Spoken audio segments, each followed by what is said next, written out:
What reason do we have to rejoice?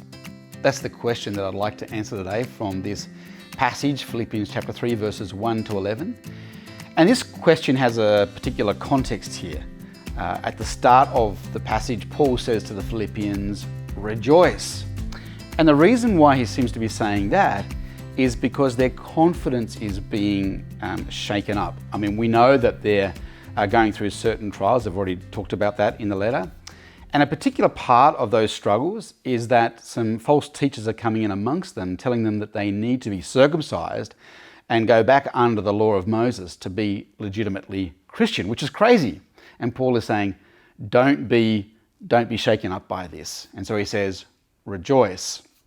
Have you ever felt like an imposter? That's how they're feeling.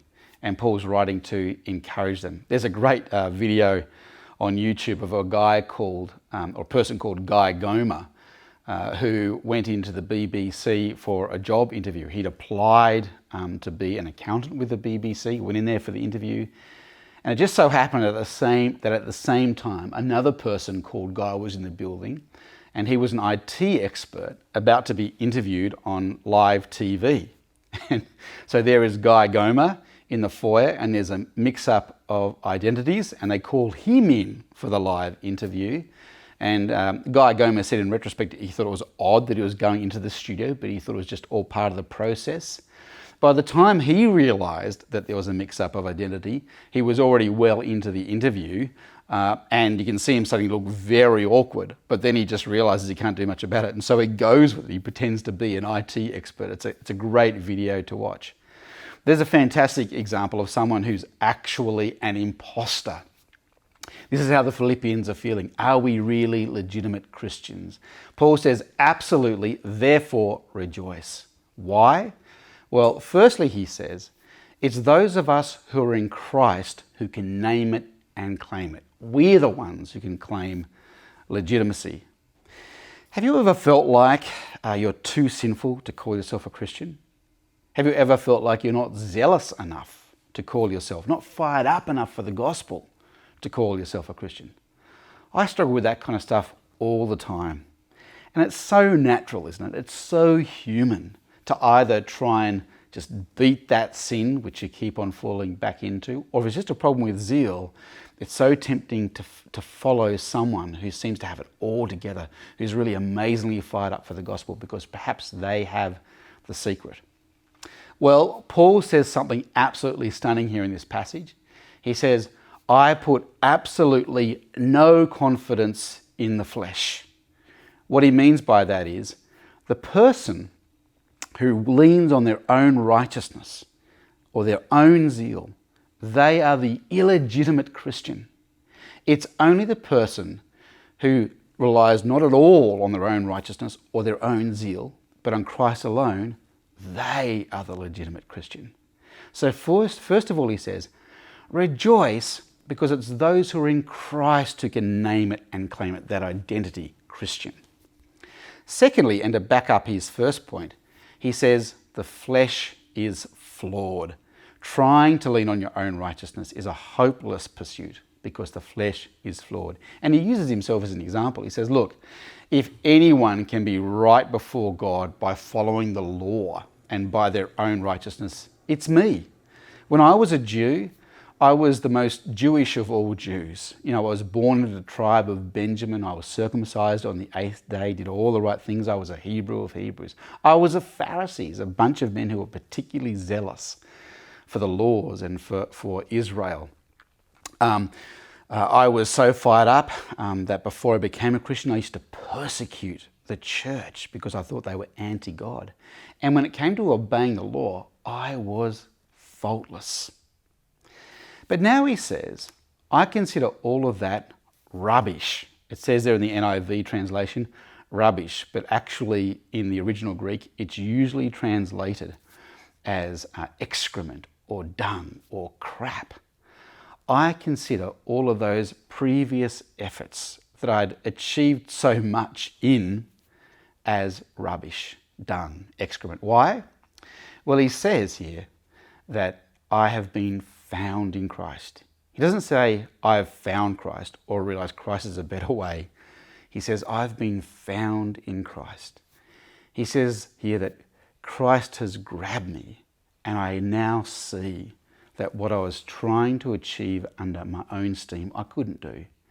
And what I wanted can only be done through Christ and through faith in Christ. And so he says, I've been found in Christ, and I now have a righteousness not of my own, but that comes through faith in Christ Jesus. So he says, rejoice because we can name it and claim it in Christ. And secondly, the flesh is flawed. Can you imagine someone saying that they wanted to fly to China for a holiday or perhaps to see family or friends? The only problem is that they thought they themselves could fly. Ever since they were a kid, they had dreams about, flying. They thought that perhaps they were the boy who could fly. And they kind of realised they couldn't get there just by flapping their arms, but they thought perhaps if I get a jetpack or buy some wings off eBay or something, I'll be able to do it. And of course, that it's just crazy talk. It's folly. And the only way they're going to get to China is if they give up any delusions of grandeur and get on a plane, right? Well, that's what Paul is saying about confidence as a Christian, about legitimacy as a Christian. If you want confidence, give up any idea that it's about you being righteous enough or zealous enough. Just find yourself in Christ. Just trust in him. So what? What does this mean for us? Well, I've just got 2 questions here to land this. Firstly, what do you lean on? And here I'm talking a little bit more broadly than just lean on to be right with God. I mean, what do you lean on generally? What do you lean on to make your life feel worthwhile? What do you lean on to feel worthwhile as a human being? What do you lean on to give you legitimacy and to strengthen your self-esteem? Well, Paul says here, it's not just my righteousness before God or my attempts to be righteous before God that are rubbish. It's all of my worldly achievements I consider as rubbish now that I'm found in Christ. You see, it's only in Christ that we get salvation, but also life and life to the full. And Paul says now that I'm a Christian, I live a completely different lifestyle. I no longer pursue all those things that I treasured that were a part of the way of living in the world. I just live for Christ. He says that in this passage that, I want to share in the sufferings of Christ, that I might die like Christ died, and so that somehow I might attain to the resurrection. In other words, Paul is saying, I don't just see the cross as something that happened over there to give me freedom over here to do what I want. No, I see the cross over there as a model for my life here and now. We are found in Christ and we are to live in Christ.